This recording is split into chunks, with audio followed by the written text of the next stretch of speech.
திரு இம்ரான், உங்கள்கிட்ட தொடங்குறேன். இது ஏன்னா ஒரு நீதிமன்றத்துக்கு வந்த பிறகு தான் இந்த வழக்குடைய தன்மை மிகப்பெரியதாக மாறியது. நீதிமன்றம் இந்த வழக்கை எப்படி அணுகியது?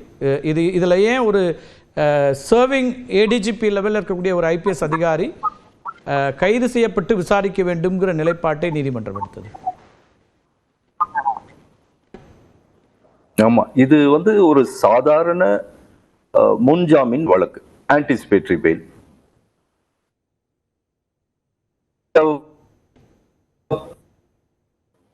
ஃபைல் பண்ணது ஒரு சிட்டிங் ரெகுலர் ஆன்டிசிபேட்டரி பெயில். வேற யாராவது ஒரு கிரிமினல் கேஸ்ல ஃபைல் பண்ணிருந்தா இது ஜஸ்டிஸ் நிர்மல் குமார்னு மெட்ராஸ் ஹைகோர்ட்ல நீதிபதி இருக்காரு, அவர்கிட்ட தான் விசாரணைக்கு போகணும். பட் இது ஒரு சிட்டிங் எம்எல்ஏ ஃபைல் பண்ணதுனால ஹைகோர்ட்ல சுப்ரீம் கோர்ட் எம்பி எம்எல்ஏ கேசஸ்க்கு ஒரு அதீத முக்கியத்துவம் கொடுக்கறதுனால அது ஒரு தனி போர்ட்போலியோவா வச்சு நீதிபதி பி வேல்முருகன் இப்போ எம்பி எம்எல்ஏ போர்ட்போலியோவை ஹோல்ட் பண்றாரு. அதாவது சிட்டிங் ஆர் ஃபார்மர் எம்பி அல்லது எம்எல்ஏ சம்பந்தப்பட்ட எந்த வழக்காக இருந்தாலும் அது நீதிபதி பி வேல்முருகன் முன்புதான் விசாரிக்கப்பட வேண்டும். இந்த 3 மாதங்களுக்கு, அதாவது ஜூன், ஜூலை, ஆகஸ்ட் மாதம் அவருக்கு தலைமை நீதிபதி KR ஸ்ரீராம் கொடுத்துள்ள போர்ட்போலியோ. அதனாலதான் இந்த வழக்கு பூவை ஜெகன்மூர்த்தி முன்ஜாமீன் தாக்கல் செய்ததால் அவர் சிட்டிங் எம்எல்ஏ என்பதால் நீதிபதி வேல்முருகன் முன்பு வருகிறது. சரி, எந்த ஒரு கிரிமினல் வழக்கிலும் ஒரு முன்ஜாமீன் என்பது ஒரு சாதாரண விஷயம். நீதிமன்றம் முன்ஜாமீன் வழங்கலாம், வழங்க முடியாது என்று சொல்லலாம், அவ்வளவுதான். ஆனால் இது சிட்டிங் எம்எல்ஏ என்பதால் ஒரு கூடுதல் முக்கியத்துவம் பெறுகிறது. இந்த வழக்கு விசாரணைக்கு நேற்று வரும்போது ஆக்சுவலா பாத்தீங்கன்னா இந்த வழக்கை சண்டேவே மூவ் பண்ணாங்க திரு ஜெகன்மூர்த்தியோட வழக்கறிஞர்கள். நீதிபதி வீட்டுல விசாரிக்கிறதுக்கோ இல்ல நீதிபதி நீதிமன்றத்துக்கு அவசரமாக விசாரிக்க வேண்டும் அப்படின்னு. பட் அன்னைக்கு நீதிபதி அவரு வெளியே சென்றிருந்ததால் அவர் அவைலபிலிட்டி இல்லாததுனால சண்டே விசாரிக்க முடியாம போயிடுச்சு. ஸோ மண்டே அன்னைக்கு நீதிமன்றத்துல வழக்கு வரும்போது ஒரு சாதாரண வழக்காக இருந்தது. அரசு தரப்பு வழக்கறிஞர், அதாவது அடிஷனல் பப்ளிக் ப்ராசிக்யூட்டர் தாமோதரன் என்பவர் ஒரு மிகப்பெரிய ஒரு ஸ்டார்ட்லிங் ஆங்கிலத்துல அந்த மாதிரி ஒரு இதை நீதிமன்றத்துல சொல்றாரு. இதுல எம்எல்ஏ மட்டும் சம்பந்தப்படல, ஒரு ஏடிஜிபியே இதுல சம்பந்தப்பட்டிருக்காரு, அவரும் ஒரு சஸ்பெக்ட் இதுல அப்படின்னு ஒரு ஒரு ரிவிலேஷன் சொல்றாரு. இது ஒரு அதிர்ச்சி ஊட்டக்கூடிய ஒரு தகவல். அது அரசு தரப்புல இருந்து சொல்றாங்க. அப்போ நீதிபதிக்கு அது அது சாதாரணமா சொல்லிட முடியாது, அதுக்கு காரணங்கள் இருக்கணும் இல்லையா? சோ இவங்க என்ன சொல்றாங்கன்னா, இந்த கடத்தல் வழக்குல சம்பந்தப்பட்ட ஒரு பெண் போலீஸ் அதிகாரி, அதாவது காவல்துறையிலிருந்து வேலையிலிருந்து எடுக்கப்பட்ட ஒரு அதிகாரி இதுல சம்பந்தப்பட்டிருக்காங்க. அவங்களதான் அந்த சம்பந்தப்பட்ட பெண்ணுடைய தகப்பனார் வனராஜா என்பவர் இந்த மகேஸ்வரி என்னும் அணுகி உதவி கேட்டதாகவும், அந்த பெண் போலீஸ் அதிகாரி ஏடிஜிபியிடம் தொலைபேசியில் மதுரையிலிருந்து சென்னைக்கு இவங்க ஃபேமிலியை கூட்டிட்டு வராங்க, வனராஜா அவங்க எல்லாம் இந்த பையனை கடத்துறதுக்கு.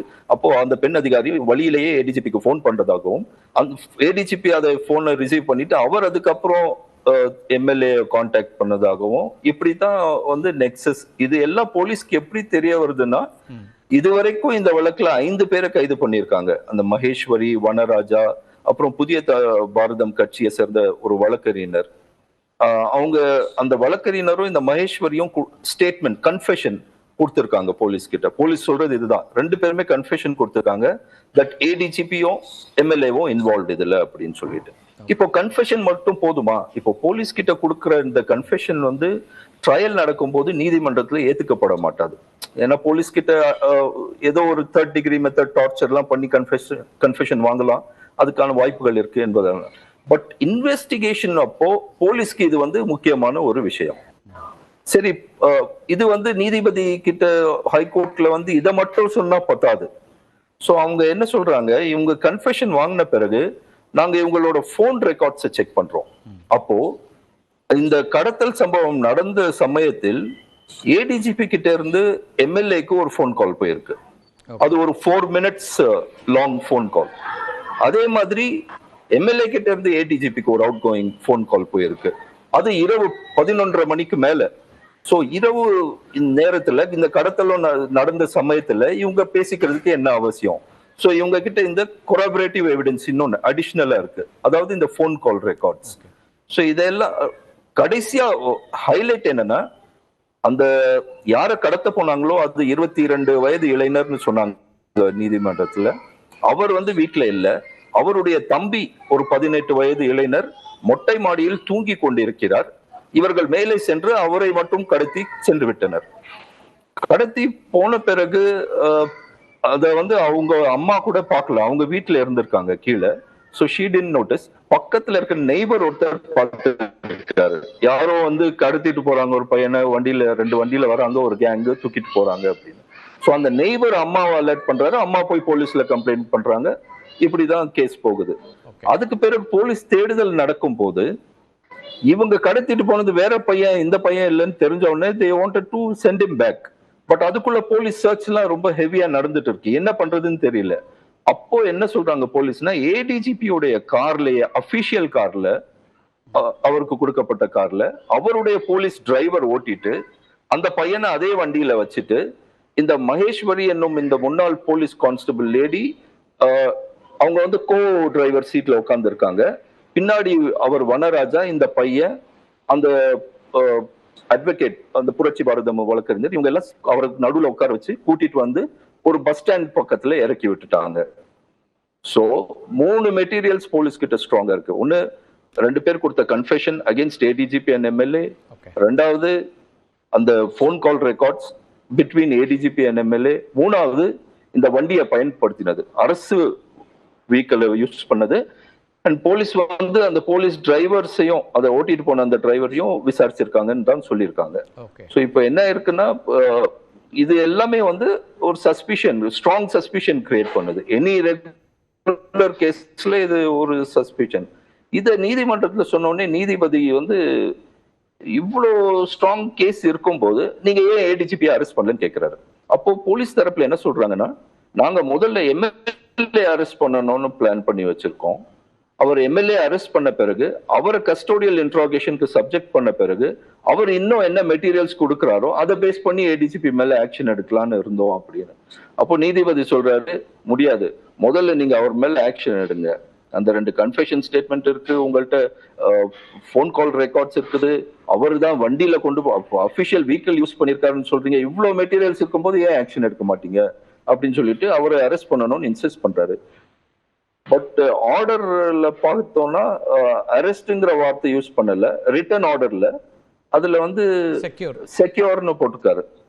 ஆமா, தேர்ஃபோர் இது வரைக்கும் அவரை அபிஷியலா அரெஸ்ட் பண்ணல. நான் இப்போ 7 மணி வரைக்கும் செக் பண்ணிட்டேன்.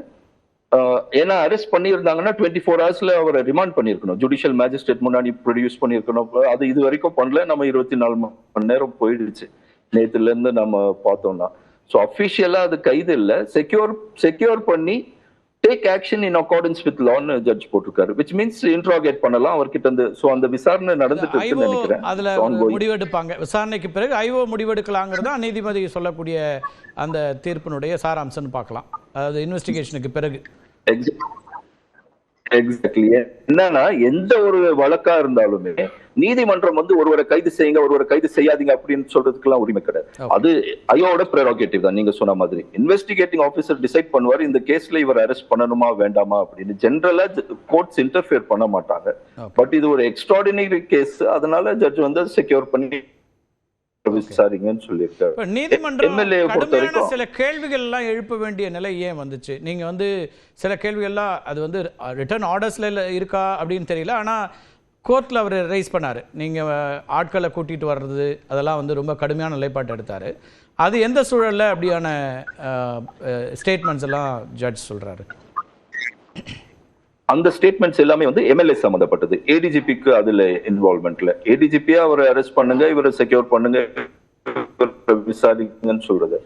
எம்எல்ஏ பொறுத்த வரைக்கும் என்ன ஆயிடுச்சுன்னா, அந்த அடிஷனல் பப்ளிக் ப்ராசிக்யூட்டர் திரு ஏ தாமோதரன் கோர்ட்ல என்ன சொல்றாரு, நாங்க இவர் எம்எல்ஏ அரெஸ்ட் பண்ண போகும்போது 2000 பேர் இவருடைய பார்ட்டி கார்டர்ஸ்,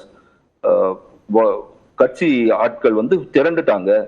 போலீஸ் அவர் பக்கத்துல கூட நெருங்க முடியாம ஒரே கலாட்டா பண்ணி தொந்தரவு பண்ணிட்டாங்க. சோ இது வந்து ஒரு வாடிக்கையான விஷயமா இருக்குது. ஒவ்வொரு தடவையும் அரசியல்வாதிகளை போலீஸாரோ ஐடியோ சிபிஐயோ நெருங்கும் போது இந்த மாதிரி கூட்டம் கூட்டிடுறது, இது வந்து நீதிபதிக்கு ஒரு கோபத்தை உண்டாக்கியது. இது ஒரு சரியான வழக்குன்னு பார்த்தாரு. அதனால அவர் எம்எல்ஏவை நேர்ல வர சொல்லி கோர்ட்ல மதியம் நேற்று அவர் எம்எல்ஏ கிட்டயே சொன்னாரு, இந்த மாதிரி செய்யறதெல்லாம் தவறு. நீங்க உங்களுடைய நிலைப்பாடு என்ன? நான் குற்றவாளி இல்லை.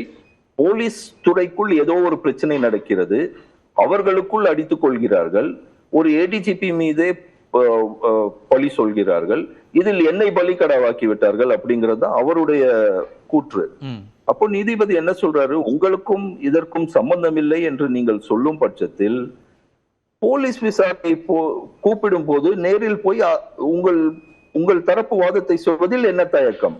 நீங்கள் ஒரு எம்எல்ஏவாக இருக்கும் போது எதற்காக இப்படி 2000 பேரை ஆட்களை கூட்டி திரட்டி கலாட்டா செய்வது, இது போன்ற வேலைகளில் ஒரு தலைவராக ஒரு எம்எல்ஏவாக நீங்கள் செய்யக்கூடாது அப்படின்னு மிக கடுமையாக சாடினார் அவரை. என்ன சொன்னார்னா, முதல்ல கேட்டாரு, கொடுக்கக்கூடிய அளவுக்கு இருந்ததுன்ற மாதிரியான வார்த்தைகள் சொல்றாரா? அது என்ன சொன்னார் அங்க? நான் நீதிமன்றத்திற்கு அவர் வந்து இப்போ வீட்டில் இல்லைன்னா இங்கெல்லாம் ஆட்களை திரட்டி வர்றதெல்லாம் சரியாங்கிற மாதிரி ஒரு கேள்வி முன்வைக்கப்பட்டதாக பார்த்தேன். என்னது? கரெக்ட். அது என்னன்னா, நேத்து நீதிமன்றத்திலே அவருடைய நீதி அறைக்கு அந்த கோர்ட் ஹால்குள்ளேயே பாத்தீங்கன்னா கடுமையான கூட்டம். நேற்று நீதிபதி வந்து காலையில இந்த வழக்கை விசாரிக்கிறாரு. மதியம் எம்எல்ஏ ஏடிஜிபி ஆஜராக வேண்டும் என்று உத்தரவிடுகிறார்.